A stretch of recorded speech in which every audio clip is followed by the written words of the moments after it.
Hi friends, ఇదైతే మనకి Banaras locomotive works అనమాట. బిఎల్డబ్ల్యూ వారణాసి ఉత్తరప్రదేశ్కి సంబంధించి 10th అలాగే ఐటీఐ చేసిన వాళ్ళ కోసం అయితే మనకి అప్రెంటిస్ ఎంగేజ్మెంట్ అయితే జరుగుతుందన్నమాట. ఇంకా లాస్ట్ డేట్ వచ్చేసరికి దీనికి అప్లై చేసుకునే దానికి 5th August 2025 దాకా అయితే టైం అయితే ఉంది. ప్లస్ దీనికి సంబంధించి మొదట మనం రిజిస్టర్ అయితే అవ్వాలన్నమాట. తర్వాత లాగిన్ అప్లికేషన్ ఫామ్ అయితే ఫిల్ అవుట్ చేయాలి.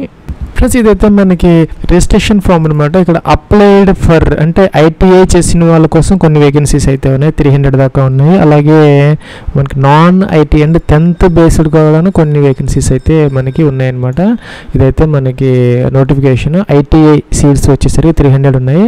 దాంట్లో కూడా ఫిట్టర్ ఒక 107, కార్పెంటర్ 3 ఉన్నాయి, అలాగే పెయింటర్ జనరల్ 7 ఉన్నాయి, మెకానిస్ట్ 67, వెల్డర్ GE 45, అలాగే ఎలక్ట్రీషియన్ 71. ప్లస్ అలాగే మనకి 10th బేస్డ్ అంటే నాన్ ఐటీ వాళ్ళకు కూడా ఫిట్టర్లో ఒక 30 ఉన్నాయి, మెకానిస్ట్లో 15, వెల్డర్ GEలో ఒక 11, ఎలక్ట్రీషియన్ ఒక 8, టోటల్గా 74 అయితే ఉన్నాయి. ప్లస్ ఇంకా మీరు కనుక 10th క్లాస్ కనుక పాస్ అయితే అంటే 5th July 2025కి కనుక మీరు 10th పాస్ 50% కనుక ఉంటే నాన్ ఐటీఐకి అప్లై చేసుకోవచ్చు అనమాట. ఇంకా కూడాను ఐటీఐ చేసిన వాళ్ళు ఎవరైతే ఉన్నారో వాళ్ళు కూడాను 5th July 2025 కనుక ఐటీఐ అయిపోతే వాళ్ళు ఐటీఐ అయితే అప్లై అయితే చేసుకోవచ్చు అనమాట. దాన్ని బట్టి మీరు ఇక సెలెక్ట్ అయితే ఐటీఐ బేస్డ్ అయితే ఇది తీసుకోవాలి. 10th అయితే కింద ఆప్షన్ అయితే తీసుకోవచ్చు అనమాట. ఇలాగా మీ యొక్క నేమ్ అయితే ఎంటర్ అయితే చేసుకోవాలి. ప్లస్ అలాగే మీకు ఫాదర్స్ నేమ్ ఎంటర్ చేయాలి, అలాగే మీ యొక్క మదర్స్ నేమ్ ఎంటర్, ఇవన్నీ కూడా 10th క్లాస్ ప్రకారం ఇవన్నీ ఎంటర్ అయితే చేసుకోవచ్చు అనమాట డాక్యుమెంట్ ప్రూఫ్ కోసం.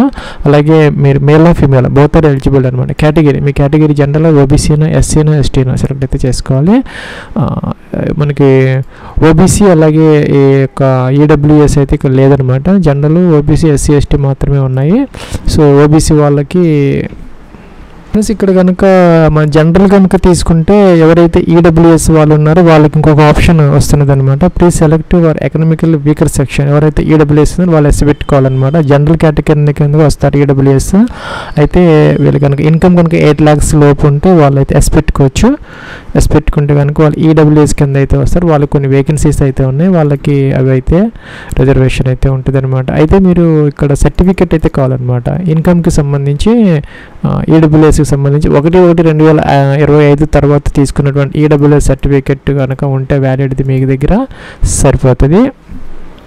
అలాగే ఓబీసీ వాళ్ళకి సంబంధించి కూడా వాళ్ళు కూడా ఇన్కమ్ ఉంటుంది కాబట్టి క్రైటీరియా వాళ్ళు కూడా ఈ సంవత్సరం తీసుకున్నటువంటి 2025లో యొక్క ఓబీసీ సర్టిఫికెట్ అయితే కావాలన్నమాట. సపోజ్ మీరు ఓబీసీ సెలెక్ట్ చేస్తే ఆ యొక్క ఇష్యూయింగ్ డేట్ అయితే అడుగుతున్నారు అనమాట. ఓబీసీ సర్టిఫికెట్ ఎప్పుడు ఇష్యూ చేశారని చెప్పేసి అడుగుతున్నారు.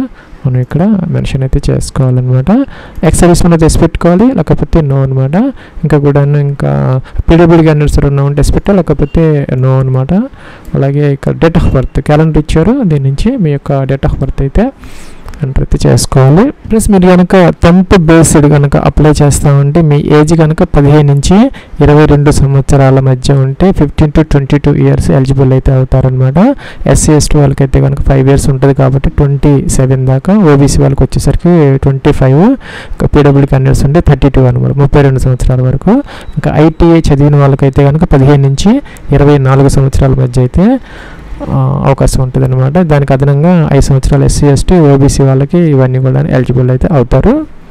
అయితే మనకి ఇక్కడ ఐటీఐ చేసిన వాళ్ళకి వెల్డర్ కానీ ఇంకా కార్పెంటర్ ట్రేడ్ కనుక తీసుకుంటే మీరు వాళ్ళకైతే 15 నుంచి 22 సంవత్సరాలు మాత్రమే అవకాశం అయితే ఉందన్నమాట. మిగతా ట్రేడ్స్కి మాత్రం ఐటీఐ వాళ్ళకి 24 సంవత్సరాల వరకు అవకాశం అయితే ఉంటుంది. ప్లస్ ఇక్కడ మీ యొక్క డేట్ ఆఫ్ బర్త్ అనమాట క్యాలెండర్ ఇచ్చారు, దీని నుంచి మీ యొక్క ఏజ్ అనేది సెలెక్ట్ అయితే చేసుకోవాలన్నమాట. ఫ్రెండ్స్ ఇక్కడ click here to continue check age eligibility అని వచ్చింది. దీని మీద క్లిక్ చేస్తే మీకు మీరు ఎలిజిబుల్లో కాదా అని చెప్పేస్తుంది అనమాట అది. ప్లస్ మీ యొక్క 10 digit మొబైల్ నెంబర్ అయితే ఇక్కడ ఎంటర్ అయితే చేసుకోవాలన్నమాట. అలాగే ఈమెయిల్ ఐడి ఎంటర్ చేయాలి. ఈమెయిల్ ఐడి సెకండ్ టైం ఇక్కడ కన్ఫామ్ కూడా చేసుకోవాలన్నమాట. అలాగే 10th క్లాస్కి సంబంధించి ఇక్కడ మీరు ఏ బోర్డులో చదువుకున్నారు, ఇంటర్మీడియట్ స్టేట్ బోర్డు అయితే కనుక అన్ని స్టేట్స్ అయితే వస్తాయి అన్నమాట. ఇక్కడ సెలెక్ట్ అయితే చేసుకోవచ్చు. సెంట్రల్ బోర్డు కూడా ఉంటుంది, సెంట్రల్ బోర్డ్ ఆఫ్ ఎడ్యుకేషన్ అన్ని తెలంగాణ కూడా ఉందన్నమాట. సెకండరీ బోర్డ్ ఎడ్యుకేషన్ మీరు సెలెక్ట్ అయితే చేసుకోవచ్చు. ఇంకా కూడా year of passing of 10th class అనమాట, ఎప్పుడు పాస్ చేయాలనేది ఇక్కడ సెలెక్ట్ అయితే చేసుకోవాలి. ఎన్రోల్మెంట్ నెంబర్ మెన్షన్ అయితే చేయాలి. ఇంకా కూడాను గ్రేడ్ సిస్టమా లేకపోతే ఒక గ్రేడ్ సిస్టమ్ అయితే వేసి పెట్టాలన్నమాట. CGPA సిస్టమ్ ఉన్న వాళ్ళు మీకు ఎంత CGPA వచ్చిందనేది ఇక్కడ మెన్షన్ అయితే చేసుకోవాలి. పర్సంటేజ్ ఆటోమేటిక్గా వస్తుంది అనమాట. నో పెడితే కనుక ఇక్కడ టోటల్ మార్క్స్ టోటల్ మార్క్స్ మీకు వచ్చిన మార్క్స్ ఇక్కడ వేస్తే పర్సంటేజ్ ఆటోమేటిక్గా అయితే వస్తుంది. క్యాప్చర్ ఎంటర్ చేయాలి ఈ బాక్స్లో. తర్వాత ఇది టిక్ ఆన్ చేసుకోవాలన్నమాట. టిక్ ఆన్ చేసి సబ్మిట్ అనే బటన్ ఉంది. రిసిప్ట్ అంటే ఇవన్నీ క్లియర్ అయిపోతాయి అనమాట. ఇవన్నీ కాలమ్స్ అన్ని క్లియర్ అయితే మళ్ళీ మీరు ఎంటర్ అయితే చేసుకోవచ్చు.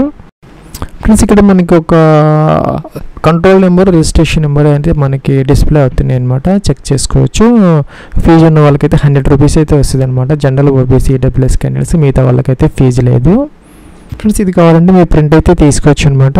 ఫ్రెండ్స్ ఇక్కడ ఇప్పుడు చూపించినటువంటి కంట్రోల్ నెంబర్ ఇక్కడ ఎంటర్ చేయాలి. తర్వాత రిజిస్టర్డ్ మొబైల్ నెంబర్ అక్కడ ఏదైతే ఇచ్చారో ఇక్కడ ఎంటర్ చేసి ఇక్కడ లాగిన్ అయితే చేసుకోవాలి. చేస్తే ఇక్కడ మనకి కంట్రోల్ నెంబర్ ఇచ్చారు, ఇదైతే నోట్ చేసుకొని పెట్టుకో. రిజిస్ట్రేషన్ నెంబర్ కూడా ఇచ్చారు ఇక్కడ. అలాగే ఇక్కడ మన ప్రింట్ ఆప్షన్ అని ప్రింట్ తీసుకోవచ్చు. మీరు కనుక సెలెక్ట్ అయితే కనుక మీకు మీరు ఇచ్చినటువంటి ఈమెయిల్ ఐడికి మెసేజ్ అయితే వస్తుంది. డాక్యుమెంట్స్ వెరిఫికేషన్ కోసం అయితే వెళ్ళాలన్నమాట. ఎగ్జామినేషన్ అయితే ఏం లేదనమాట. ఫ్రెండ్స్ మనం ఇక్కడ లాగిన్ అయితే అయ్యామన్నమాట. ఇక్కడ మన అడ్రస్ అయితే ఎంటర్ చేసుకోవాలి. కరస్పాండెన్స్ అడ్రస్ అనమాట. డోర్ నెంబర్, ఫ్లాట్ నెంబర్తో సహా కంప్లీట్ లొకాలిటీ, స్టేట్, అలాగే సిటీ, అలాగే పిన్ కోడ్ ఎంటర్ చేయాలి. ఇంకా పర్మనెంట్ అడ్రస్ ఏమైతే టిక్ ఆన్ చేస్తే కిందకి ఆటోమేటిక్గా వచ్చేసి కిందకి రావాలి. ఫోటోగ్రాఫ్ అప్లోడ్ చేయాలి. JPG ఫార్మేట్లో 15 to 50 KB మధ్య అనమాట. JPG format. అలాగే సిగ్నేచర్ అప్లోడ్ చేయాలి. ఇక 5 to 30 KB మధ్య. అలాగే ఇక్కడ 10th మార్క్ షీట్ అనమాట.